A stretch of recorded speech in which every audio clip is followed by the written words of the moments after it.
संपूर्ण विश्व का कल्याण करने वाले हैं, संपूर्ण जगत का उद्धार करने वाले हैं। ऐसे देवाधिदेव महादेव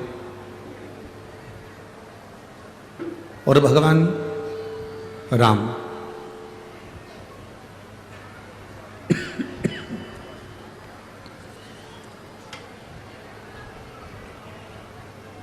इन दोनों का जो स्नेह है, जो प्रेम है, जो वात्सल्यता है, जो करुणता है, जो आनंदता है, वो एक अविरल है।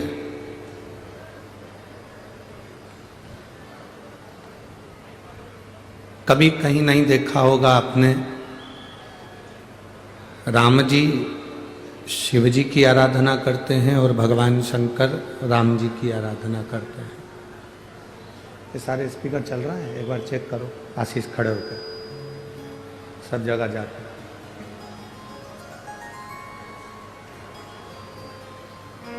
भगवान राम भगवान शिव की आराधना कर रहे हैं और भगवान शिव भगवान राम की आराधना करते हैं।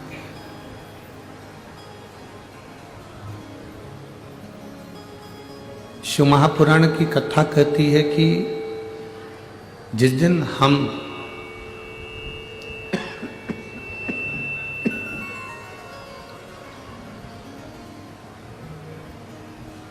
भगवान शिव और भगवान राम की अविरल भक्ति को जान गए, जिस दिन हम भगवान राम और भगवान शंकर की इस अनुपम भक्ति को पहचान गए,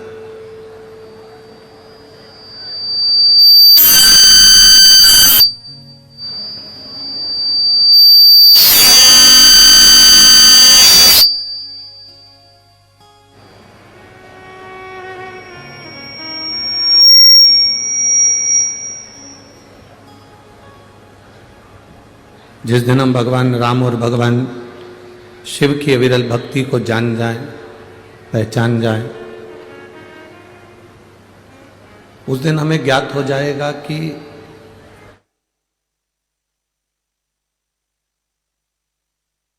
भगवान शिव भगवान राम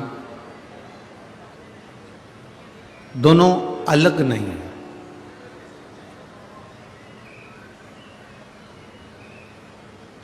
दोनों में कोई विभिन्नता नहीं, दोनों कोई अलग नहीं।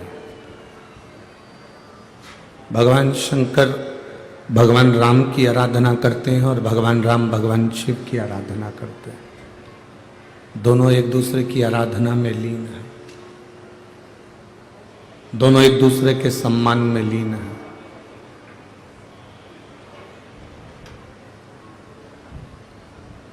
हम इस मृत्यु लोक में रह जरूर रहे हैं, हम इस संसार में जरूर रह रहे हैं, इस संसार में हमारा जन्म जरूर हुआ है और हम इस मृत्यु लोक में रह जरूर रहे हैं।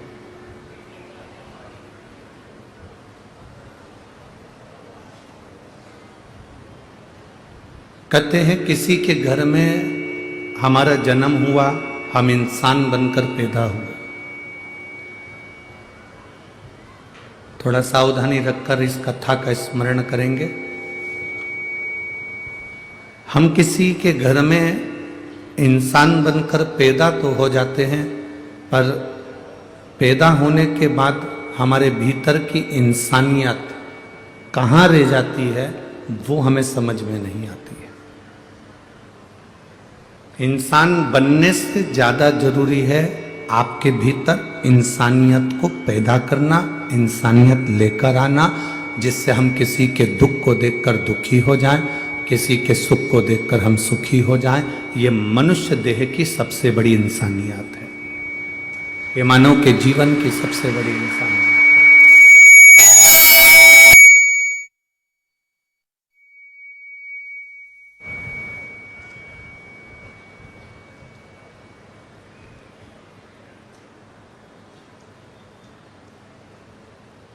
इंसान बनकर जन्म जरूर लिए हैं, थोड़ा सा बेस डालो तो वो सीटी कम मारेगा।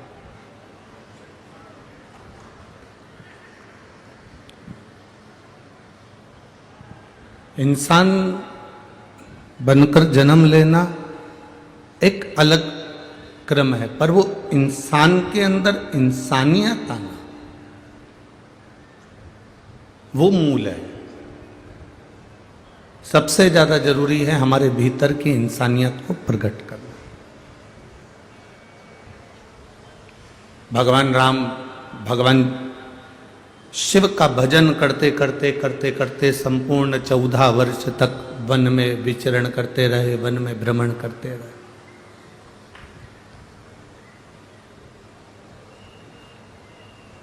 शबरी माता के दरवाजे पर जाना, माता शबरी अम्बा के द्वार पर पहुंचना, निषाद राज से मिलना, सुग्रीव से मिलना, बाली से मिलना, संपूर्ण वन क्षेत्र में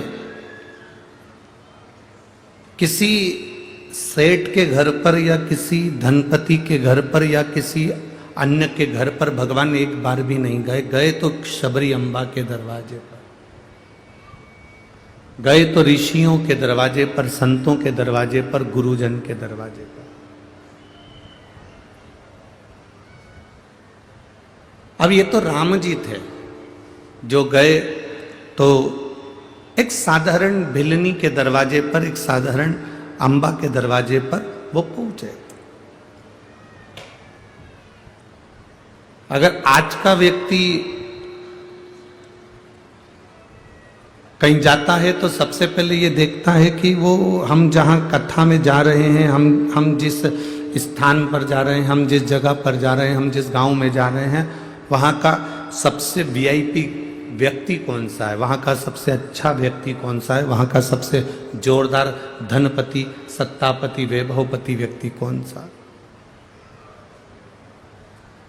कारण क्योंकि हम उसको ढूंढ रहे हैं कि हम वहाँ जाएंगे तो अच्छे घर में हमारा रहना हो जाए, अच्छे घर में हम रुकें, अच्छी जगह पर हमारा रुकना हो, अच्छा भोजन हमको प्राप्त हो, अच्छी चीजें हमको प्राप्त हो। और यहाँ जितने कथा को श्रवण करने वाले भक्त बैठे हैं, शंकर जी की आराधना करने वाले जितने उपासक बैठे हैं, जितने शिव जी के भक्त यहाँ पर विराजमान हैं, भगवान शंकर के जितने भक्त यहाँ पर बैठे हुए हैं, इन जितने श्रोता भाई बहन यहाँ बैठे हुए हैं, ये नहीं देखते कि कितना हमको कोई वीआईपी का घर मिलेगा या वीआईपी व्यवस्था मिलेगी या हम वीआईपी व्यवस्था में रहेंगे और बैठेंगे।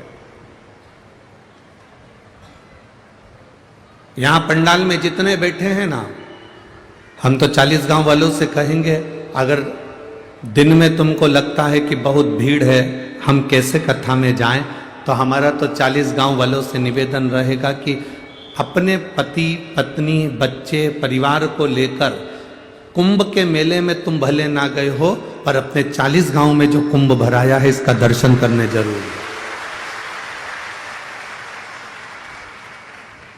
तुम दिन में नहीं जा सकते तो रात में जाकर दर्शन करो।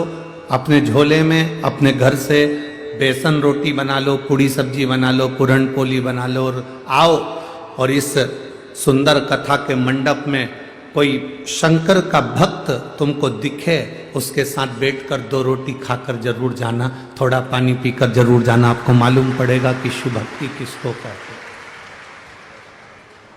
उससे पूछो कि इस कथा के मंडप में जो बैठा हुआ है, कथा के मंडप में बैठे हुए हो, तुम्हें ठंड नहीं लग रही, तुम्हें गर्मी नहीं लग रही, तुम यहाँ पड़े हुए हो, कहाँ भोजन कर रहे हो, कैसे रह रहे हो, उससे उसका अनुभव पूछो।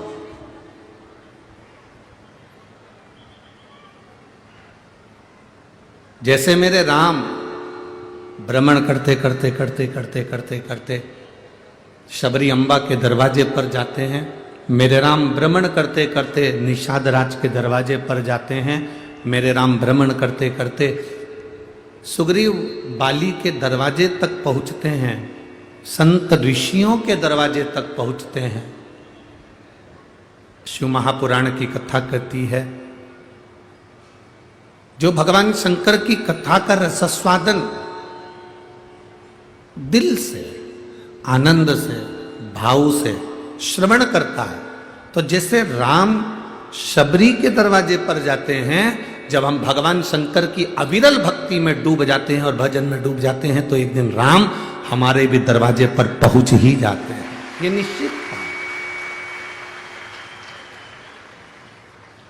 और तेरी कृपा बिना न हिले एक भी अणु, लेते हैं श्वास तेरी कृपा से तनु तनु।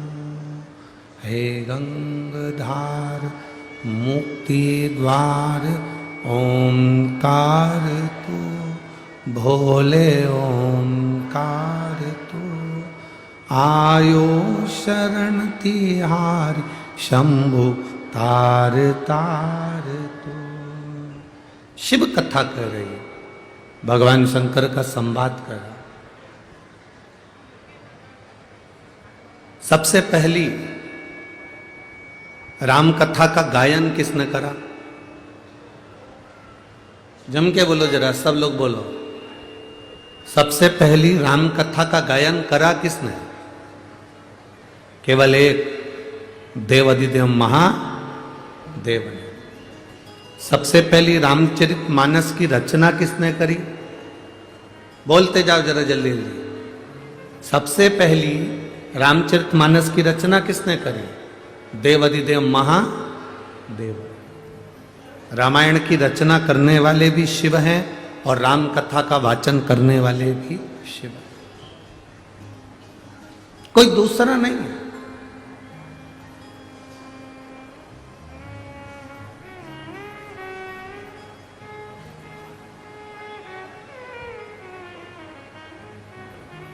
रचना करने वाला ही शिव।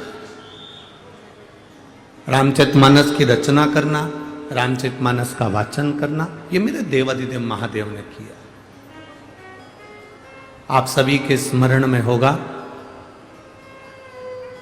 सबसे पहली रामचरितमानस की रचना भगवान शिव ने करी, जिसमें 100 करोड़ श्लोक थे।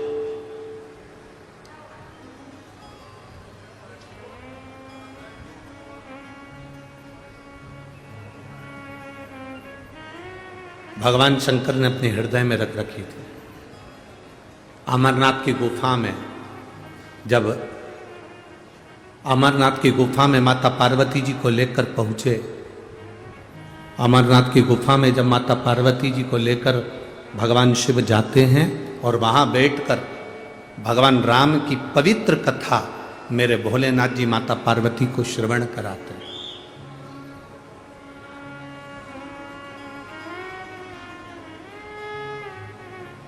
बीच बीच में थोड़े थोड़े प्रश्न सम्मुख में आते हैं।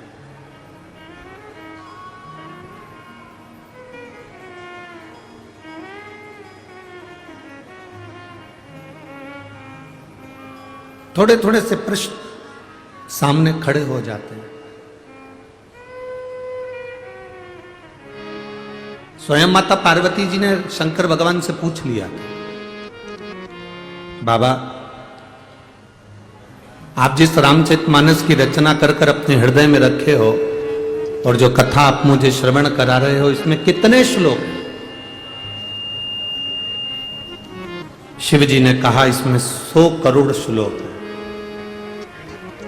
100 करोड़? हाँ। पार्वती जी ने सुना, समय निकला, कथा पूरी सुनी, कैलाश पर आकर बैठे, सब दूर चर्चा हो गई कि रामचरितमानस की रचना भोलेनाथ जी ने करी और उसमें 100 करोड़ श्लोक हैं जो शंकर भगवान ने अपने हृदय में रख रखे।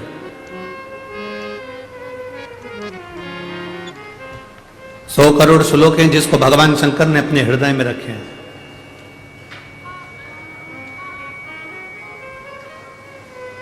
मनुष्य, देवता, राक्षस तीनों भगवान शिव जी के सामने आकर हाथ जोड़कर खड़े हो गए, तीनों सम्मुख में।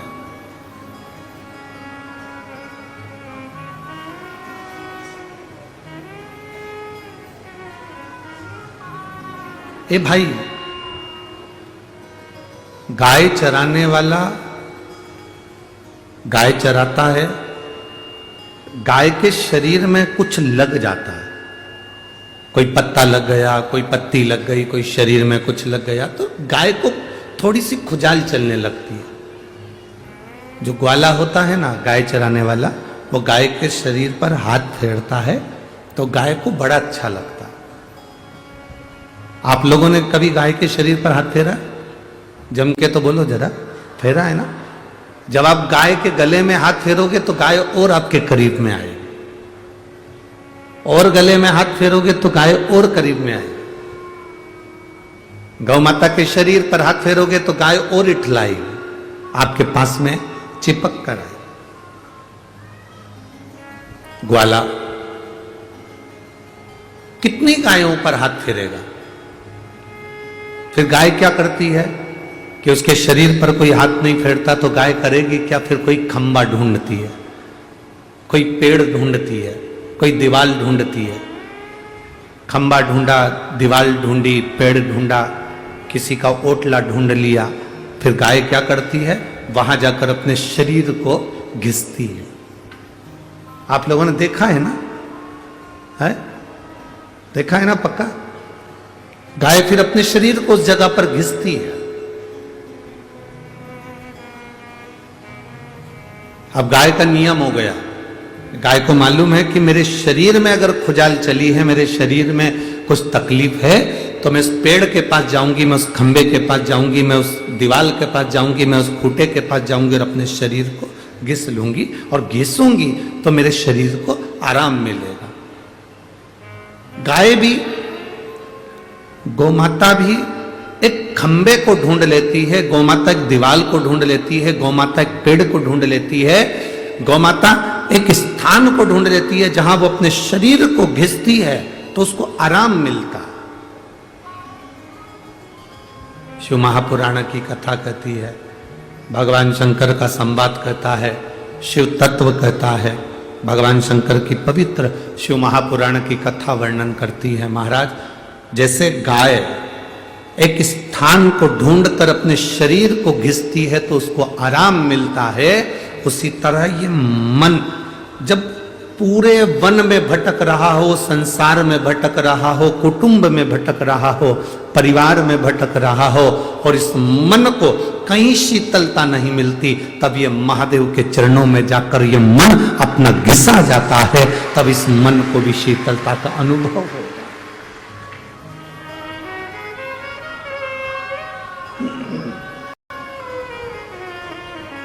तब इस मन को भी शीतलता का अनुभव होता है, इस मन को भी आनंद का अनुभव होता है, इस मन को भी श्रेष्ठता का अनुभव होता है, ये मन भी आनंदित होता है। हमारा एक निवेदन है, पूरे जितने श्रोता भाई बहन यहाँ कथा सुन रहे हैं और जितने टीवी पर सुन रहे हैं, जितने मोबाइल पर सुन रहे हैं, उन सब से अपनी आंखों में आंसू भरकर कभी महादेव के पास मत जाओ।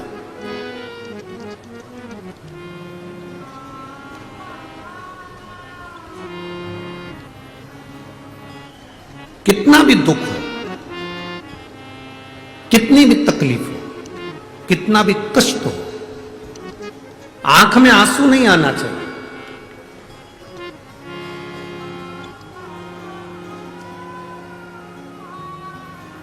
तुम्हें क्या लगता है कि मैं भगवान के पास जाकर रोऊंगी या मेरे आंख के आंसू भगवान देखेंगे? मेरे नैनों के आंसू अगर भगवान देखेंगे तो मेरी जल्दी सुन लेंगे, ऐसा होता है? अरे बोलो तो जम के, भगवान तुम्हारे नेत्रों के अश्रु से तुम्हारी बात नहीं सुनते। भगवान का एक नियम है कि तुम कहीं पर भी बैठकर दिल से उसको पुकार लोगे ना, तो मैं आंसू बहाने की जरूरत नहीं पड़ेगी, वो उसी समय प्रकट हो ही जाए, उसी समय। और शंभो शरणे पड़ी मांगू घड़ी रे घड़ी, दुख काटो दया करी निदर्शन शंभो शरण मांगू घड़ी रे दुख काटो करी मैं दर्शन। जरूरी नहीं कि आप शिव जी के सामने जाएं तो रोएं।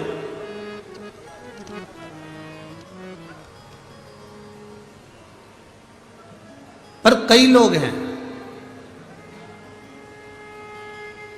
बाबा के सामने पहुंचते हैं, आंख में से आंसू झड़ने लगते हैं। कई बैठे हैं यहां, कई बैठे हैं टीवी के सामने,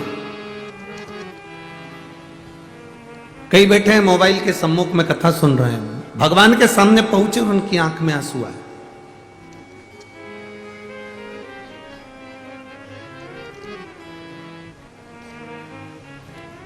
क्या कारण है कि भगवान के सामने पहुंचते हैं, भगवान देवाधिदेव महादेव के साक्षी में पहुंचते हैं और चोंगे जैसी आवाज आ रही है, चोंगे की आवाज कम करो बाबू।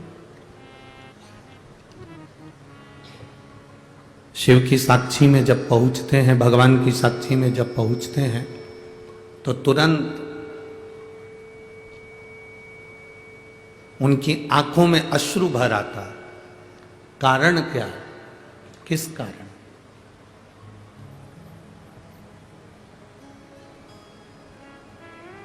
वो कारण है कौन सा? शिव महापुराण की कथा कहती है वो केवल एक कारण है। व्यक्ति भगवान पर इतना भरोसा कर लेता है, इतना भरोसा कर लेता है, इतना विश्वास दृढ़ कर लेता है कि जब उसके सामने पहुंचता है तो वो दिल से नहीं कह पाता, आंख से आंसू बहाकर मेरे महादेव से कह देता है। उसके नयन के अश्रु बह रहे होते हैं, आंख से आंसू निकल रहे होते हैं। वो नहीं चाहता कि मैं रोऊं, वो नहीं चाहता कि मेरी आंख से आंसू बहे, वो नहीं चाहता कि मेरी आंखों में अश्रु आए। पर महादेव को जैसे ही वो देखता है, महादेव के सामने जैसे ही वो पहुंचता है, उसकी आंख से आंसू बह जाते हैं, बहते हैं। ये केवल आपके साथ नहीं होता। जिसको आप दिल से चाहते हो ना, उसको देखते से ही आंख में आंसू भर आते हैं।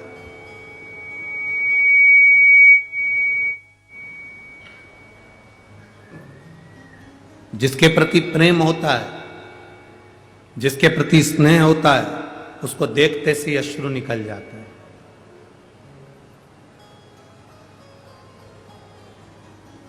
एक मिलन का बिंदु है।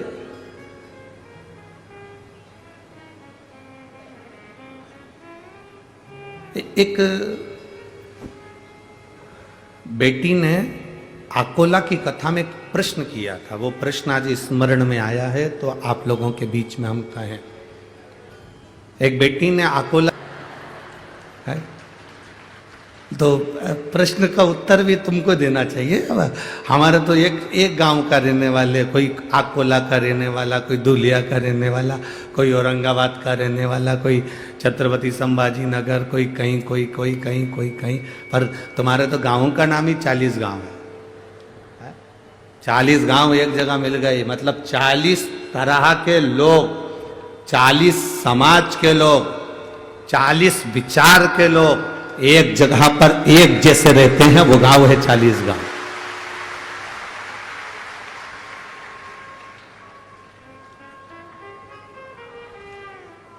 चालीस तरह के लोग एक साथ रह रहे हो जहां,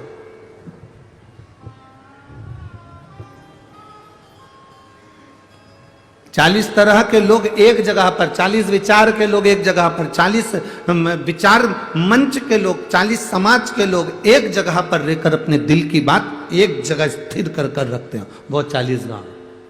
तो उस आकोला की बच्ची ने प्रश्न किया, क्या प्रेम करना अच्छा होता है कि बुरा होता है?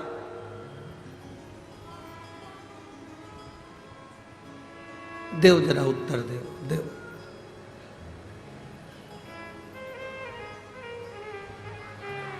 तुम बोलोगे तो है, नहीं तो मुंडी हिला दो, ऐसी ऐसी हम उतने में समझ जाएंगे हो। ये प्रेम करना अच्छा होता है कि बुरा होता है, ठीक है। तो आप कहो जो आपकी मर्जी पड़े, आप अपने मन से रख लो, पर हमारी भाषा में तो हम इतना कहेंगे, प्रेम करना अच्छा होता है, पर 35 टुकड़े होकर अटैची में भरा जाए ऐसा बुरा होता है।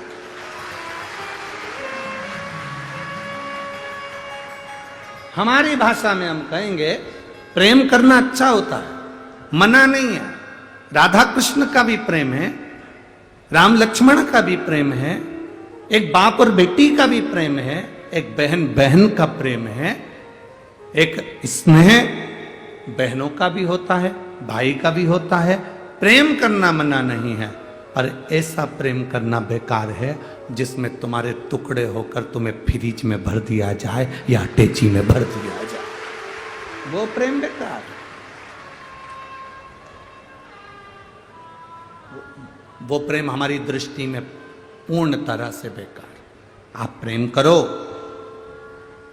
भगवान शिव से, आप प्रेम करो अपनी विद्या से, आप प्रेम करो अपनी पढ़ाई से।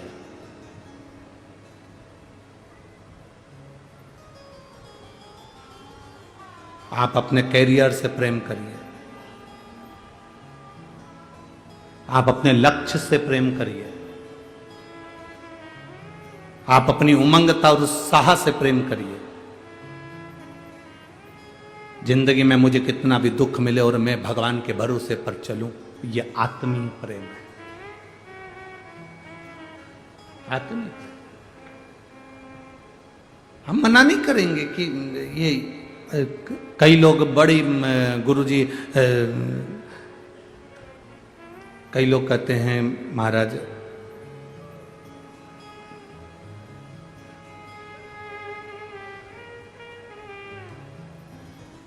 बहुत लोग कहते हैं हिंदू राष्ट्र बनाना है, हिंदू राष्ट्र बनाना है। हम उनसे कहते हैं हिंदू राष्ट्र तो बन जाएगा, पर पहले अपनी इस देह को एक बार हिंदू तो बनाओ, तो हिंदू राष्ट्र बनने में देरी नहीं लगेगी।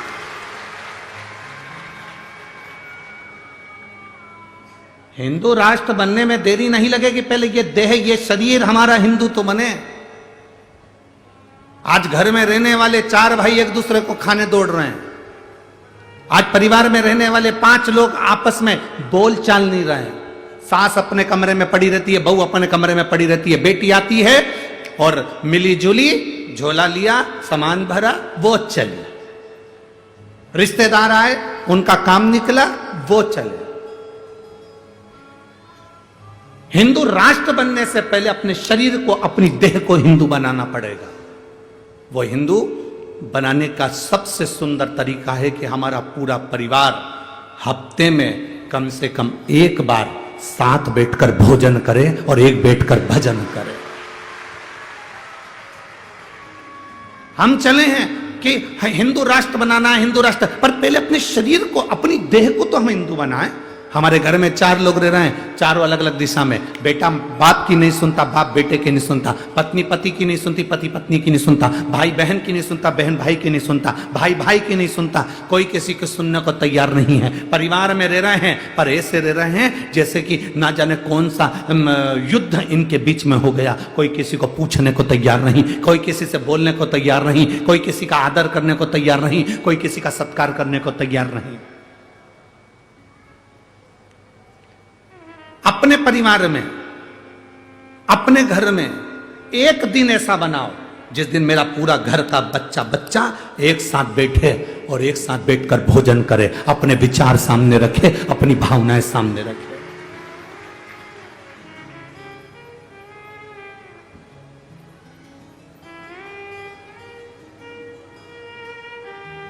और उस समय पर किसी का मुंह नहीं फूलना चाहिए। 4 घर की जगदम्बाएं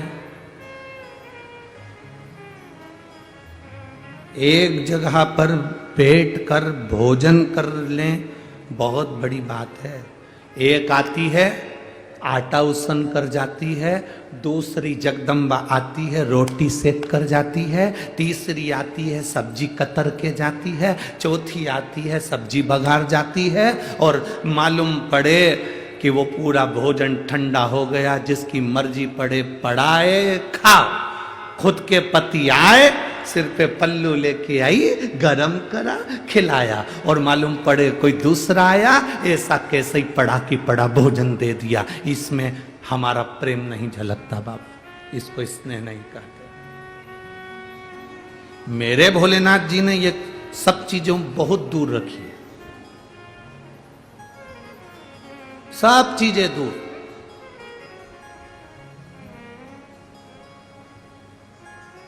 सब पाते तो स्नेह से जुड़ो, प्रेम से जुड़ो, एक स्नेह आपके अंदर प्रकट होना चाहिए। हम मना नहीं करेंगे, आप अपने शरीर को पहले हिंदुत्व बनाइए, अपनी देह को हिंदुत्व बनाइए।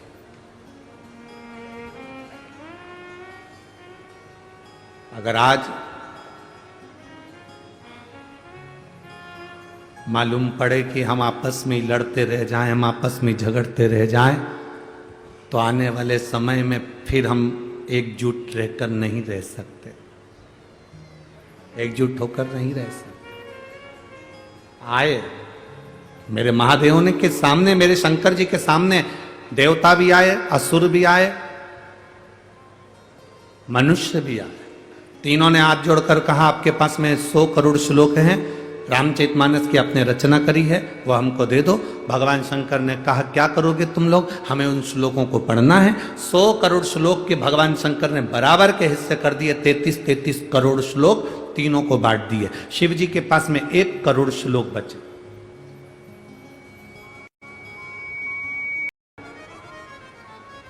शिव जी के पास में 1000 श्लोक बचे।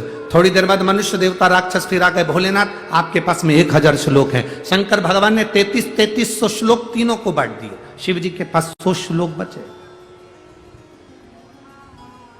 मात्र 100 श्लोक। थोड़ी देर बाद मनुष्य देवता राक्षस फिर आ गए, बाबा आपके पास में 100 श्लोक हैं। भगवान ने 33 श्लोक तीनों को बांट दिए, शिव जी के पास 1 श्लोक बचा। थोड़ी देर बाद मनुष्य देवता राक्षस फिर आ गए, बाबा आपके पास में 1 श्लोक है। शंकर भगवान ने सोचा श्लोक 1 है, लेने वाले 3 हैं, इनको बांटू कैसे? तो समझ में आया कि जो श्लोक लिखा था वो अनुष्टुप छंद का था। संस्कृत के अनुष्टुप छंद में 32 अक्षर होते हैं, तो शंकर भगवान ने 10 अक्षर तीनों को बांट दिए। शिव जी के पास में मात्र 2 अक्षर बचे। थोड़ी देर बाद मनुष्य देवता राक्षस फिर आ गए।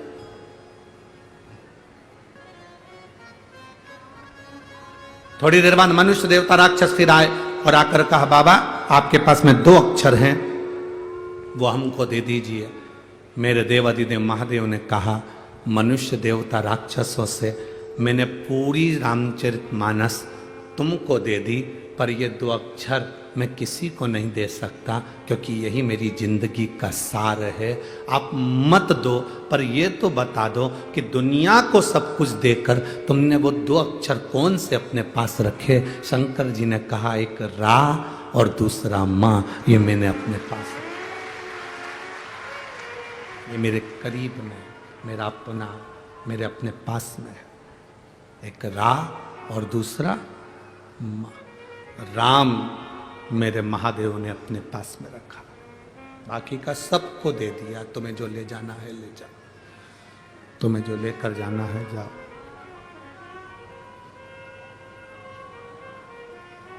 सबको दिया। और रावण को बाबा तूने लंका दिया,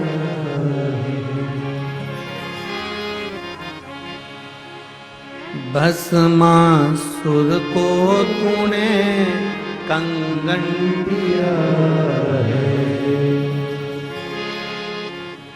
रावण को बाबा तूने लंका दिया है, भस्मासुर को तूने कंगन दिया है। उसी ने तेरा पीछा किया भोले बाबा, उसी ने तेरा पीछा किया भोले बाबा। मतवाले रखवाले बमा बम भोले शंकर, गले में नाग भयंकर। बमा बम भोले शंकर, गले में नाग भयंकर। बमा बम भोले शंकर, गले में नाग भयंकर। बमा बम भोले शंकर, गले में नाग भयंकर। विपदा हमारी हर लो त्रिपुरारी भोले बाबा। विपदा हमारी हर लो त्रिपुरारी भोले बाबा। ओ विपदा हमारी हर लो त्रिपुरारी भोले बाबा। विपदा हमारी हर लो त्रिपुरारी भोले बाबा। मत वाले रखवाले, मत वाले रखवाले। बमा बम भोले शंकर, गले में नाग भयंकर। बमा बम भोले शंकर, गले में नाग भयंकर। ओ बमा बम भोले शंकर, गले में नाग भयंकर। बमा बम भोले शंकर, गले में नाग भयंकर।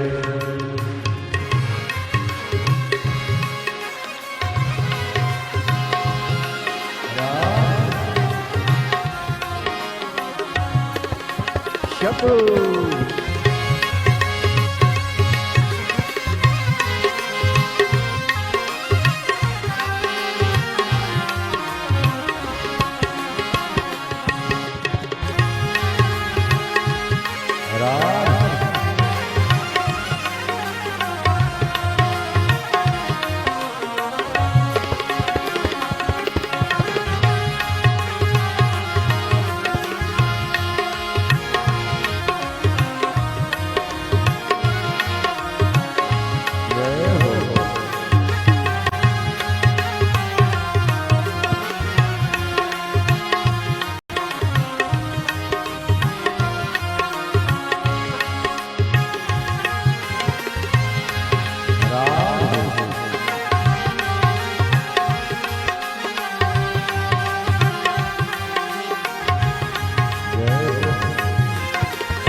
तूने चंदा सजाया, माथे में भोले तूने चंदा सजाया, ओ माथे पे भोले तूने चंदा सजाया, ओ माथे पे भोले तूने चंदा सजाया, कानों में भोले तूने कुंडल सजाया, कानों में भोले तूने कुंडल सजाया, कष्ट मिटाए तुमने भक्तों के रखवाले, कष्ट मिटाए तुमने भक्तों के रखवाले, मतवाले रखवाले, बमा बम भोले शंकर, जय हो। गले में नाग भयंकर, बाबा बम भोले शंकर, गले में नाग भयंकर, विपदा हमारी हर लो त्रिपुरारी भोले बाबा, विपदा हमारी हर लो त्रिपुरारी भोले बाबा, मत वाले रखवाले, मत वाले रखवाले, बमा बम भोले शंकर, गले में नाग भयंकर, बमा बम भोले शंकर, गले में नाग भयंकर, ओ बमा बम भोले शंकर, गले में नाग भयंकर, बाबा बम भोले शंकर, गले में नाग भयंकर,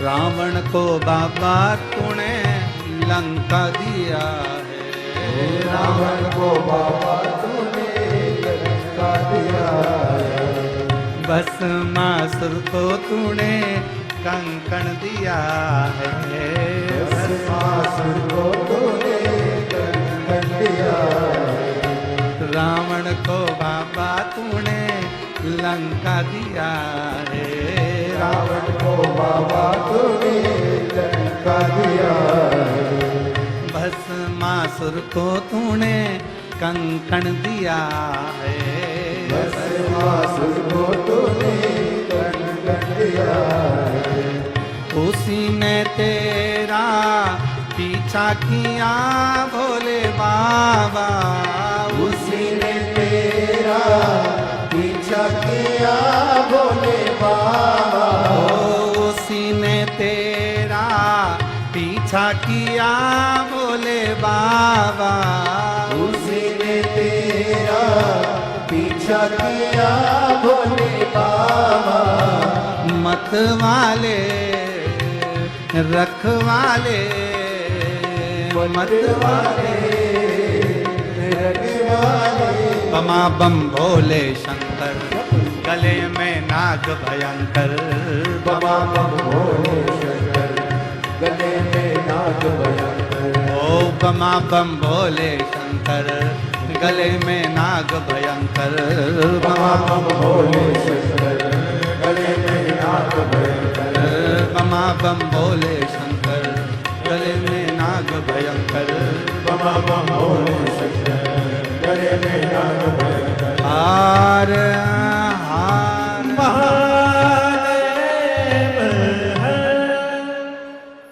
भगवान शिव ओगड़दानी त्रिकालदर्शी कैलाशी अविनाशी अपने स्थान पर बैठकर भगवान शिव से अपने मन की बात बड़े भाव के साथ दिल से प्रार्थना करें। बाबा से अपने मन की बात भाव के साथ करें। जितने कार्यकर्ता खड़े हैं वो भी बैठेंगे।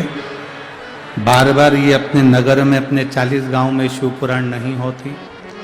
बाबा से अपने मन की बात दिल के साथ जहां जगह मिल जाए वहां बैठ जाओ और बोलो। खड़े रहकर कोई प्रार्थना ना करो। जहां जगह मिले वहां बैठकर प्रार्थना करें।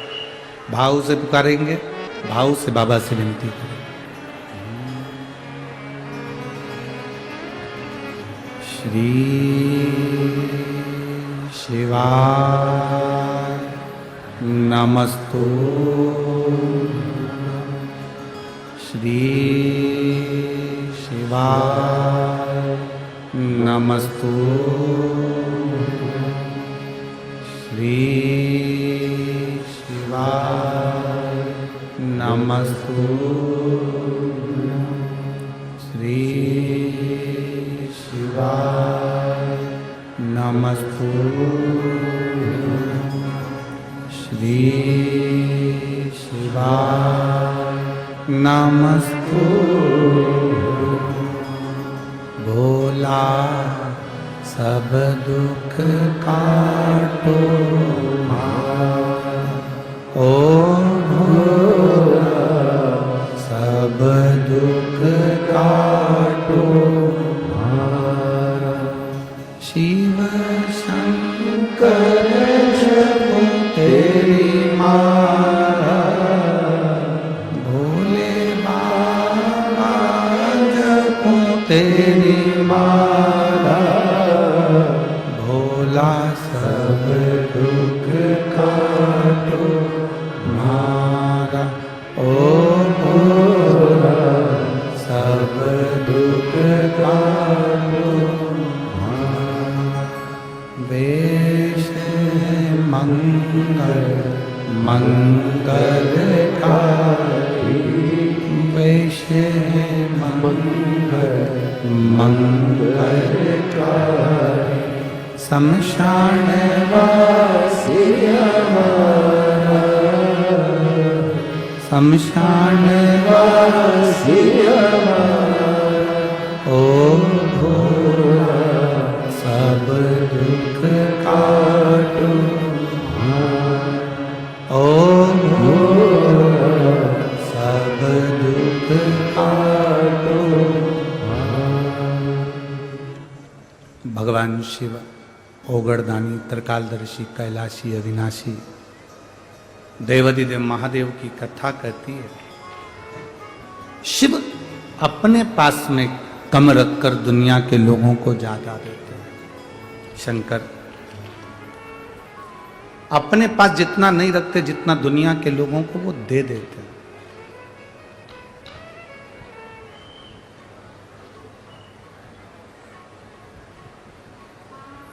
एक बात बताओ जरा, एक तरफ तुम्हारी उम्र केवल 7 दिन की है,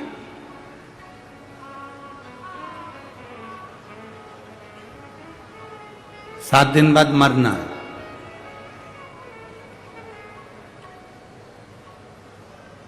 और एक तरफ तुम्हें कोई 7 लाख रुपए दे दे और भगवान का इन दोनों में से कुछ चुन ले, 7 लाख चाहिए कि 7 दिन की उम्र। 7 दिन बाद या तो तुझे मरना पड़ेगा या तू 7 लाख रुपए ले ले या फिर अपनी 100 साल की उम्र ले ले। बताओ क्या चुनोगे? 7 दिन की उम्र है और 7 लाख रुपए मिल रहे हैं, तो वो 7 लाख रुपए का करोगे क्या अगर जिंदा ही नहीं रहोगे तो? अगर जीवित ही नहीं रहे, ये शरीर ही नहीं रहा, तो फिर वो उम्र का क्या करोगे आप? उस उम्र से क्या मतलब? 7 लाख से क्या मतलब है? क्या मांगोगे? बाबा 7 लाख आप रख लो, हमको सबसे पहला दीजिए निरोगी काया। अगर हमारी काया ठीक होगी ना तो हमें 7 लाख रुपए का भी प्रयोग करेंगे, बादाम लाएंगे खाएंगे, काजू लाएंगे खाएंगे, भोजन लाएंगे खाएंगे तो मतलब का, गाड़ी लाएंगे घूमेंगे तो मतलब का, पर वो 7 लाख का करें क्या जब उम्र ही नहीं? तो जब तक उम्र नहीं तो फिर वो पैसे का, वो धन का, वो दौलत का क्या कर? और ये प्रत्येक जितने मानव हैं इस सब के साथ ऐसा ही होता है। सवेरे 8 बजे से लेकर शाम के 8 बजे तक, रात्रि के 9 बजे तक दुकान पर बैठा बैठा बैठा बैठा बैठा कमाया कमाया कमाया कमाया कमाया, कमर में डिस्क की प्रॉब्लम हो गई, शुगर बीपी, क्योंकि समय पर भोजन नहीं करता तो शुगर बीपी का भी थोड़ा सा तकलीफ हो गया और आँखों की ज्योति भी बेकार हो गई, श्रवण शक्ति बेकार हो गई, मानसिक थोड़ा सा याददाश्त कमजोर पड़ गई, शरीर ढलता गया ढलता गया ढलता गया ढलता गया। अब तुमने कमाया तो बहुत, ढेर सारा कमाया, अब कमाया इतना सारा और मालूम पड़े शरीर ढलता गया ढलता गया ढलता गया। इकट्ठा कर कर बैंक में रखा था 25-30 लाख रुपए,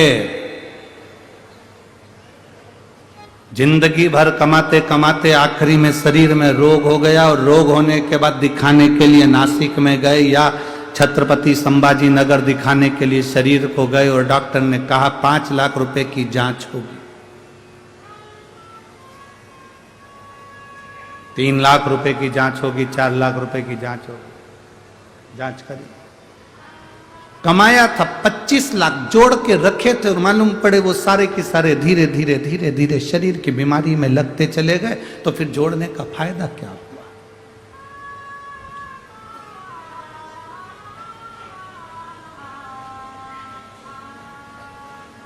मधुमक्खी देखी है?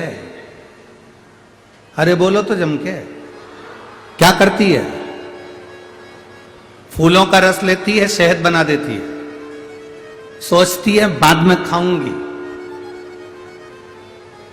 बस शहद पक जाए बाद में खाऊंगी, शहद पक जाए बाद में खाऊंगी, मेरा अपना है, मेरे लिए, मेरे बच्चों के लिए, मेरा है। जोड़ते जोड़ते जोड़ते जोड़ते जोड़ते जोड़ते जोड़ते जोड़ते थक जाती है तो भी छोड़ती, और आखिरी में कोई आता है वो पूरा छत्ता तोड़ कर ले जाता है, पूरा शहद निकाल कर कोई दूसरा ले जाता है। बस मधुमक्खी की तरह हमारी जिंदगी है, जोड़ते जोड़ते जोड़ते जोड़ते जोड़ते जोड़ते इकट्ठा कर आखिरी में सब गया।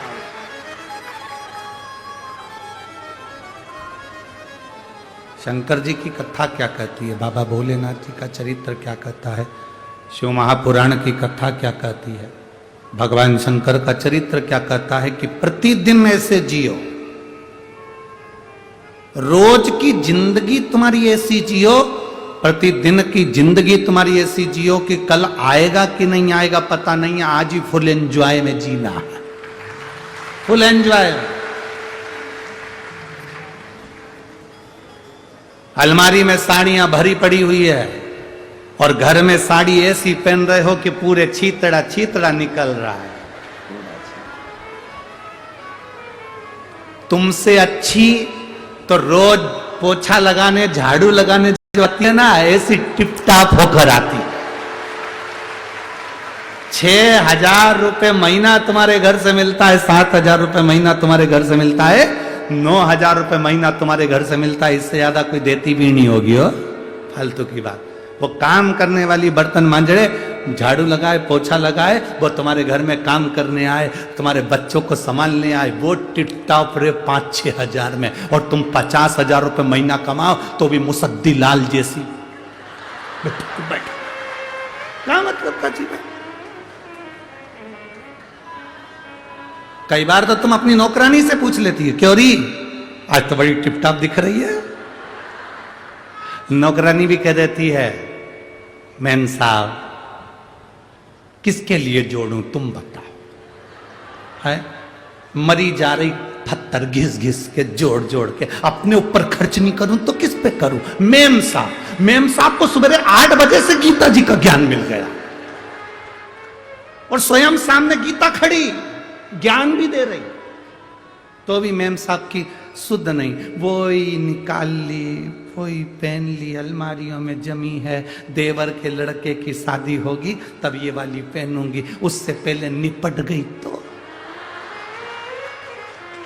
कौन भरोसा।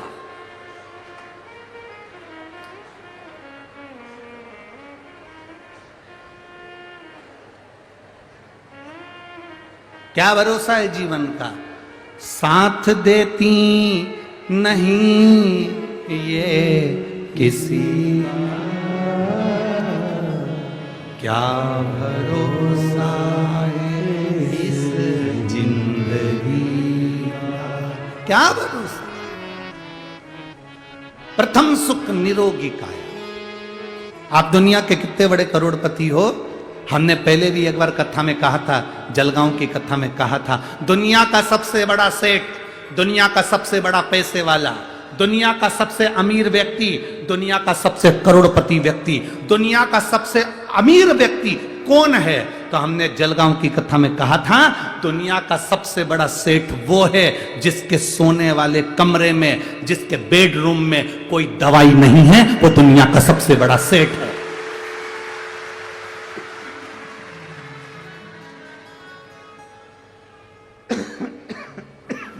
दुनिया का सबसे बड़ा सेठ वो है जिसके बेडरूम में कोई दवाई नहीं। अगर आपके सोने वाले कमरे में, सिर के पास ड्रॉज में बहुत सारी दवाइयों का ढेर लगा है, समझ लेना मेडिकल की दुकान हो तुम। कोई कुछ नहीं कर रहे तुम, सिर के पास में बहुत सारी दवाइयाँ, नींद की 2-3 गोली लेना पड़ती है, थायराइड की गोली लेना पड़ती, बीपी की गोली लेना पड़ती, शुगर का इंसुलिन लेना पड़ता। और काय के लिए? तुम, हमें तो लगता है तुम केवल तिजोरी में जो धन रखा है उसकी चौकीदारी कर कर के मर जाओगे और उसका भोग नहीं कर पाओगे, उसका भोग नहीं कर सकते। अपने धन का, अपने पद का, अपनी कुर्सी का सदुपयोग करो, जैसे ये सांसद जी ने अपनी कुर्सी का सदुपयोग करा और आज यीशु महापुराण की कथा करवाई।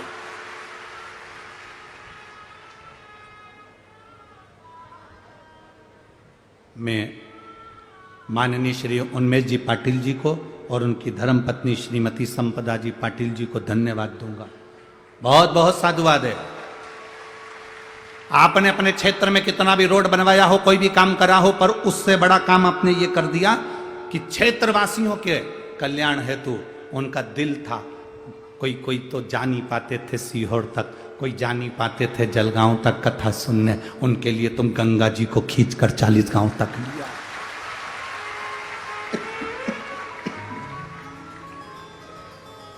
ये शिव कथा है, ये शंकर की उदारता, यीशु महापुराण तत्व सुख देने वाला। प्रथम सुख है निरोगी काया। एक ऋषि हुए उद्दालक ऋषि, जिनका नाम था उद्दालक। उनके बहुत सारे शिष्य थे। उन शिष्यों में एक शिष्य था उनका ऋषि कहोद।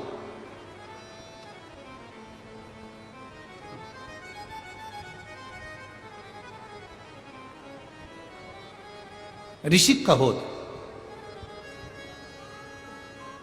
उद्दालक ऋषि की एक बेटी थी जिसका नाम था सुजाता।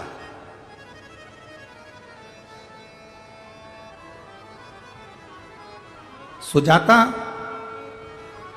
अपने पिताजी जो ज्ञान देते थे, उद्दालक ऋषि जो बोलते थे, सुजाता वो सुनती थी और सुनकर वैसा अनुसरण करती थी। कथा में आना जब सफल है, जब आप कथा सुनने के बाद शंकर जी के मंदिर जाना चालू कर दो, तो समझ लो कि तुम शंकर के हो गए और शंकर तुम्हारा हो गया। तो कथा का मतलब, यहां इतने लोग कथा को श्रवण करने आए, प्रतिदिन का नियम होना चाहिए कि मुझे शंकर जी के मंदिर में जाकर 1 लोटा जल चढ़ाना है। कोई संकोच नहीं, कोई भय नहीं, कोई हंसेगा उसका जवाब बाबा देगा, कोई ताने कसेगा उसका जवाब बाबा देगा, तुम्हें जवाब नहीं देना। जैसे एक लड़की एक लड़के से प्रीत करती है, प्रेम करती है, तो कहीं जाते जाते लड़की और लड़का